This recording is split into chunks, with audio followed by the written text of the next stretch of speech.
కాకినాడ నగరంలో క్రైస్తవులు భక్తి శ్రద్ధలతో గుడ్ ఫ్రైడేను జరుపుకున్నారు. యేసుక్రీస్తులు శిలువ మార్గం చేస్తూ చేపట్టిన ప్రదర్శన అందరినీ ఆకట్టుకుంది. కాకినాడ జగన్నాథపురంలో సెయింట్ ఆన్స్ ఆర్సీఎం చర్చ్ ఆధ్వర్యంలో గుడ్ ఫ్రైడే ఘనంగా నిర్వహించారు. ఈ సందర్భంగా చర్చ్ నుంచి శిలువ మార్గం చేస్తూ పాదయాత్రగా వెళ్లారు. ఈ సందర్భంగా యేసుక్రీస్తు శిలువ వేసే సమయంలో పడిన పాటలను వివిధ వేషధారణలతో కళ్లకు కట్టినట్లు ప్రదర్శించారు.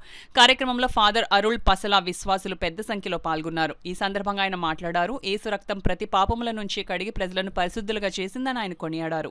2024 సంవత్సరముల క్రితం లోక రక్షణార్థమై పాత నిబంధనలో పేర్కొనబడినటువంటి వాగ్దానం ప్రకారం దేవుడు యేసుక్రీస్తుగా కన్యమరియ గర్భమున జన్మించి మానవుల రక్షణార్థం సువార్తను బోధించి చివరగా తన రక్షణ ప్రణాళికలో భాగమైనటువంటి ఆ యొక్క శిలువ మరణం వరకు కూడా అంతిమం వరకు కూడా విజయించి తన శిలువపై కల్వరి గిరువపై శిలువ మరణాన్ని పొంది అనేక శ్రమలు అనుభవించి మానవుల రక్షణార్థం మోక్షానికి మార్గచూపరిగా మానవులందరికీ మార్గాన్ని చూపించారు.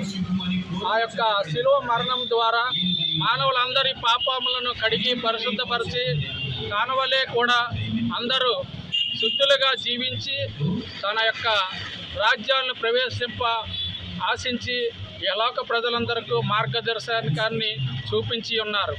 ఈ సందర్భంగా అనేక ప్రపంచవ్యాప్తంగా కూడా ఈ యొక్క గుడ్ ఫ్రైడే వేడుకలు నిర్వహించుకుంటూ భక్తులందరూ కూడా యావత్ క్రైస్తవులందరూ కూడా ఆ ప్రభు చూపిన మార్గంలో పయనింప ఆ ప్రభుని సహాయం కోరుతూ వేడుకోవటం జరిగింది.